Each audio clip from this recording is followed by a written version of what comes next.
untuk sukan C Kemboja baru-baru ini yang baru juga melabuhkan tirainya, bukan untuk kita mencari salah, bukan untuk kita menuding jari ke mana-mana pihak, tapi untuk kita memperbaiki di mana sebenarnya kesalahan dan juga kelemahan kita untuk kita menghadapi cabaran-cabaran yang seterusnya. Bersama dengan saya di studio hari ini ialah pensyarah kanan Fakulti Sains Sukan dan Rekreasi UiTM Shah Alam, Tuan Muhammad Sadiq bin Mustafa. Assalamualaikum, selamat pagi. Waalaikumsalam warahmatullahi, selamat pagi. Ya, macam-macam label kita dengar. Bila menang disanjung, bila tak menang dikutuk. Itulah masalah kita sekarang ni. Tapi itulah, apabila dikatakan ini merupakan antara prestasi terburuk dalam sejarah, adakah Tuan bersetuju dengan kenyataan tersebut? Bersetuju atas konteks pencapaian di luar sebagai tuan rumah. Bukan tuan rumah, maksudnya kita bertanding di luar negara kita memang adalah pencapaian yang paling rendah. Saya tak nak mengatakan terburuk, paling rendah dari segi penggunaan pingat emas di sukan Temasyar Sukan C. So melihatkan keadaan tersebut, sebenarnya kita tersasar disebabkan sukan-sukan teras yang kita percaya dapat menyumbangkan pingat emas itu tidak mampu kita capai. Contoh, 2 pingat emas dalam hoki lelaki dan perempuan, hoki dalam dewan. Okey, kita juga tersasar dalam aspek mengenal pasti strategi tuan rumah mengguna pakai kerakyatan segera dalam sukan kriket. Okey. Kita juga gagal untuk mendapat pingat emas dalam acara olahraga, terutama dalam acara padang yang kita kuasai di Hanoi tahun lepas. Okey, itulah antara penyebab mengapa kita gagal mencapai pingat emas seperti mana yang kita rencanakan untuk dapat 40 pingat emas itu. Ya, saya mengambil kembali apa yang Tuan katakan tadi mengenai hoki dalam dewan. Ya. Itu antara sukan. Saya ingat lagi ketika tu saya bersara SPM di Negeri Sembilan. Saya memang terus menyatakan bahawa ianya hampir dalam genggaman tangan kita. Tapi ialah akhirnya meleset dan menjadi satu tamparan yang cukup hebat. Apabila kita kalah pula dengan Indonesia, itu dah satu tamparan. Kemudian coach pula dah marah. Allah. Ya Tuan, itu macam mana kita nak cakap? Macam mana Tuan? Sebenarnya dalam segi sejarah keupayaan hoki dalam dewan ini, dalam Asia sendiri, Malaysia bukan adalah pilihan utama pertama dan juara. Kita pernah kalah dengan Iran dalam acara hoki dalam dewan. So bila kita mengambil berat tentang persediaan pasukan lawan, lebih-lebih lagi lawan yang kita akan hadapi, Indonesia dan Thailand, itu adalah dilatih oleh bekas jurulatih kebangsaan, dan dia kita tahu siapa pemain-pemain yang akan mewakili Malaysia, dan dia tahu kat mana kelemahan-kelemahan kita. Bila kita nak pergi berperang ni, kita mesti tahu kekuatan kita, dan kita mesti tahu kelemahan kita, dan kita mesti tahu kekuatan lawan dan kelemahan lawan. So bila coach itu adalah coach rakyat Malaysia, dia tahu siapa pemain-pemain Malaysia, dan dia boleh merencana tactical game bila bertemu dengan Malaysia. So kita kalah dekat primary round, kita berusaha untuk mendapatkan sesuatu di masa final itu. Jelas Coach Damaraj itu memang dia menggunakan strategi yang betul lah. Okey, itu yang kita. Begitu juga kita tak boleh mengambil berat tentang mengambil ringan tentang perkara hoki ini. Saya nampak jurang pasukan Thailand, Indonesia dah makin rapat dengan Malaysia.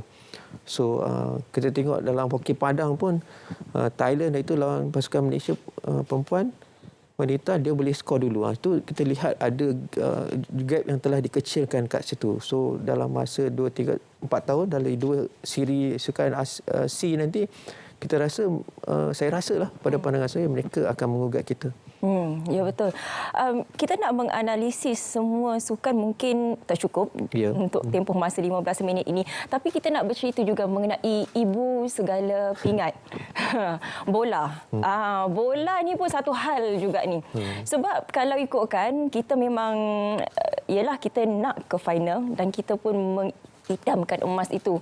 Tapi akhirnya tidak kesampaian. Ya, prestasinya juga memang susah juga nak cakap ni. Apatah lagi kita nak menghadapi AFC. Yalah, walaupun kita tahu bukan tim ini yang akan menghadapi, tapi ya, dia punya kesinambungan itu. Okey, sebagai pelapis pasukan yang bermain di Sukan C itu, bila kita jadi juara dalam jemputan pemanas badan di Singapura, Akbar terlalu mewawarkan kehebatan pasukan kita yang bertanding di Kampuchea ini. Saya melihat macam ini, dan lebih lagi menjadi besar statement kekuatan pasukan kita itu bila Presiden FAM itu menyatakan kita nak jadi juara atau masuk final. So saya rasa itu adalah tugas berat berasaskan kepada kapasiti pemain-pemain remaja kita dan yang tidak dapat minit perlawanan yang banyak dalam pasukan-pasukan yang bermain dekat Liga Super kita. So ini sebenarnya mempengaruhi prestasi mereka dari segi competition, fitness game itu. Itu saya rasa kita perlu realistik. Lebih-lebih lagi pasukan bola sepak tak boleh bermain semasa COVID-19. Okey. Pasukan remaja tak terdedah dengan banyak pertandingan di luar untuk mematangkan mereka. Ini adalah antara mekanisme yang kita perlu lihat semula dalam meletakkan harapan sesuatu pasukan, terutamanya sukan popular ini yang kami pada bengkel 2-3 minggu lepas menceritakan apakah yang masukkan sukan popular ini, macam mana kerajaan perlu bantu, adakah kerajaan perlu meletakkan bantuan itu kepada pihak korporat yang menjadikan penajaan itu utama untuk mereka, bukan KBS. Adakah kalau kita menyentuh mengenai bantuan, kita juga dengarlah cerita-cerita mengenai bantuan dari sudut keuangan dan mengatakan bahawa ya, kita bukanlah nak cari alasan, tapi itu antara alasan yang diberikan oleh beberapa kontingen negara kita, Tuan. Okey, memang kebergantungan pasukan persatuan-persatuan kebangsaan secara kompetitifnya ada 61 sukan kompetitif yang berdaftar dengan pusat cari sukan. Walaupun ada 103 itu, tapi yang secara kompetitifnya 61. Jadi mereka memang bergantung penuh kepada dana daripada kerajaan, geran-geran daripada kerajaan. Kecuali yang established tu saya lihat adalah seperti badminton, seperti bowling, seperti squash, golf yang kita nampak mereka berdiri dan mereka mampu membawa sistem pembangunan sukan mereka, dan sehinggalah atlet senior itu begitu baik. Mereka ada keyakinan kerana mereka membuat perancangan strategik itu begitu sistematik dan mereka execute dan mereka perbaiki di sepanjang proses itu. So ada bila ada buat postmortem tu mereka ambil tindak balas. Setiap prestasi atlet itu dikaji dan diperbetulkan. Rectification itu penting dalam proses itu.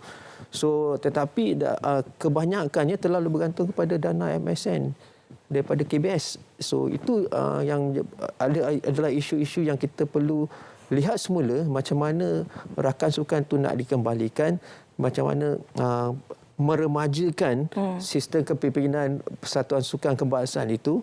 Kita bukan cerita pada politik saja, tapi pada persatuan sukan kebangsaan kita, dan membenarkan atlet-atlet yang telah bersara itu masuk dalam sistem ini. So ini perlu kita lihat, dan satu lagi yang kita perlu lihat adalah membuka ruang kepada institusi perguruan tinggi untuk bersama mereka, bukan untuk merampas jawatan mereka, tetapi untuk bersama mereka membantu persatuan sukan yang bagaimana pergaduhan-pergaduhan ini boleh diserap dalam persatuan dan mempertingkatkan dan meremajakan persatuan-persatuan sukan kebangsaan.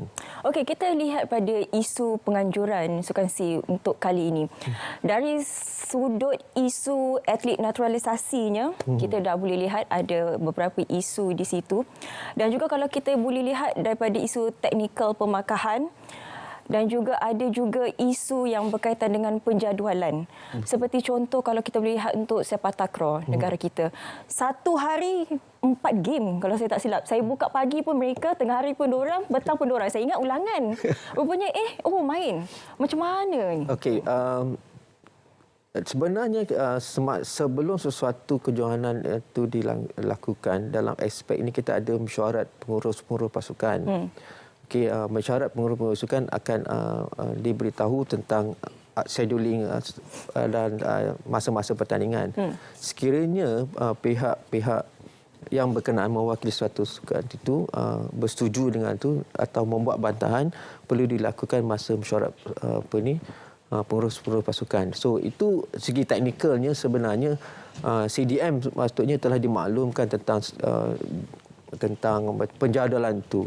Bantahan perlu dibuat seawal mungkin boleh buat penyesuaian kat situ, tetapi di aspek neutralisasi ni saya rasa seluruh dunia telah mengamalkan itu sebab kuasa-kuasa besar dan sukan-sukan tertentu mereka ada terlalu banyak pemain dan pemain-pemain ini memang tak boleh main dekat untuk negara mereka. So mereka berhijrah dan itu berlaku bukan setakat dalam sukan kriket yang kita hadapi pada ketika ini, sukan hoki. Kita lihat juga dalam sukan bola sepak, dalam tim Malaysia sekarang ni pun dari sini pun nak tengok orang Malaysia berapa kerat je. So kita lihat kat sini kalau kita ambil ruang ini dan jadikan satu budaya yang diterima pakai ataupun standard yang diterima pakai, kat mana kita nak letak etik-etik yang sebenarnya rakyat Malaysia. Itu kita kena lihat. Ada banyak perdebatan dan ada banyak pandangan. Saya serahkan kepada kepimpinan sukan kebangsaan untuk menterjemahkan apa yang dimaksudkan rakyat Malaysia dan rakyat naturalisasi ini. Dan saya pernah menulis tentang perkara ini di akhbar. Saya rasa saya tak perlu nak ulas yang lebih panjang sebab mereka tahu ke mana mereka nak beri atas nama nak jadi juara. Itu saya serahkan pada mereka untuk membuat definisi tersebut. Macam Tuan katakan tadilah, di mana letaknya sebenarnya atlet negara kita yang lahir di sini memang Malaysian, apatah lagi yang bakat-bakat muda. Kalau kita lihat contohnya macam di China, macam kilang, sentiasa produce ataupun keluar bakat-bakat baru. Bakat-bakat baru dan juga muda. Apabila beraksi di peringkat antarabangsa, dia bukan trial dah. Dia pergi memang terus menang. Berbeza dengan kita. Muda, baru, pergi semata-mata untuk exposure. Dia lain tu mindset dia tu, Tuan. Okey, dalam konteks ini, kita adakah kita nak letakkan sukan itu sebagai dasar negara, sebagai satu yang sama taranya dengan ekonomi, sama taranya dengan hubungan antarabangsa, sama taranya dengan tentang kesihatan, pendidikan. So saya rasa pada pandangan saya lah, isu sukan pemungutan pingat di sukan C ni akan lenyap bila keluar keputusan SPM, bukan Selamat Pagi Malaysia tapi SPM. Bila ramainya dapat A+ tu, so itu akan tenggelamlah isu sukan. Skop itu. Tetapi kalau kita tengok falsafah pendidikan negara, yang paling utama adalah jasmani. Dan ada kaitan dengan kesihatan, sukan, tentang hubungan antara manusia, emosi, intelek tu akhir. So kat mana kita nak letak tu? Kalau sukan di China, mereka memang dah letakkan sebelum mereka menjadi tuan rumah sukan Olimpik itu, mereka letakkan ia ada satu dasar negara dan mereka melabur dan membuat perancangan untuk meletakkan. Dan ia ada isu juga tentang melenyapkan pandangan negatif rakyat luar negara tentang China sebagai sistem komunis kepada yang mesra pada sukan. So itu memang sebenarnya dari segi broadcasting, dia menceritakan periklanan percuma. Bila kejayaan sukan itu menceritakan rakyat mereka berjaya dalam sukan. Mereka bukan ditindas dalam sistem politik itu. So sukan itu sebenarnya menghapuskan persepsi negatif terhadap negara mereka. So itu yang sebenarnya pemimpin perlu fikirlah. saat kami dekat universiti bercakap kat situ je. Kita tak ada kuasa untuk mengubah dasar tindakan itu. Yes. Secara teori kita boleh kongsikan, tapi tindakan itu perlu dilakukan. Tapi itulah, untuk Sukan C Kemboja edisi ke-32 ini, ramai ataupun banyak sebenarnya yang mengatakan bahawa ialah ada sukan-sukan yang tidak begitu sinonim dengan Malaysia. Yang kita hebat tak ada pula. Okey, itu antara alasan yang diberikanlah. Okey, untuk 2 tahun lagi di Thailand. Seterusnya kita tuan rumah Kuala Lumpur, Malaysia akan menjadi tuan rumah pada 2027. Ini dah tak boleh bagi alasan dah. Kita boleh pilih sukan apa yang kita nak. Jadi pada pandangan tuan, sukan apa yang sepatutnya daripada sekarang ni, kita ada plus minus 4 tahun yang boleh kita buat persiapan sekarang? Untuk selamat, kita bukan tengok pada level Sukan C saja. Untuk menjadi juara Sukan C, kita pernah menjadi juara sebagai tuan rumah. Tetapi impaknya adalah sukan termasya yang berikutnya, sukan Commonwealth, sukan Asia dan sukan Olimpik. Bila kita buat perancangan itu, kita mesti melihat strateginya, kemampuan sukan-sukan teras kita yang pernah kita menjadi kuasa besar, seperti renang daripada zaman Nurul Huda dulu, sukan olahraga zaman-zaman kecemerlangan Datuk Marina Chin and the gang. Kemudian tu sukan sukan lain yang kita boleh celebui adalah sukan yang dapat memberikan seri sukan individu yang boleh ada 2-3 acara seorang atlet itu boleh bertanding atau 4 acara bersama dengan rangkaian. So benda-benda ini kita perlu melihat strategikan semula yang kita bukan hanya untuk memenuhi sukan sebagai tuan rumah Sukan C saja, tapi memenuhi keperluan-keperluan sukan termasya lain. So kita mesti berani merancang dan melabur dan bergerak di peringkat bawahan dulu. Dan menjadikan sukan itu adalah sesuatu yang hak rakyat. Hak rakyat yang rakyat boleh terlibat secara langsung dan tidak langsung. Dari segi peringkat angka umbi sikit. Saya ambil Thailand Time itu, konsep Thailand Time itu macam dia buat acara sukan tu di pasar, di supermarket dan sebagainya, dalam dewan. So inovasi itu boleh dilakukan seperti yang dilakukan di sukan Olimpik Paris ini. Okey, untuk penutup, saya nak bertanya kepada tuan, bercakap mengenai sukan teras tadi, sebab sepak takraw dah bukan sukan teras kita, mengikut pada prestasi pada Sukan C, boleh tak kita nak jadikan semula sepak takraw itu sebagai sukan teras? Saya nak ambil kata YB Menteri semalam bila dia merasmikan. Ya, saya nak tanya pandangan. So YB kata akan mempertimbangkan tentang sukan tersebut. Itu sukan popular dan sukan tradisi. Sama juga bola sepak.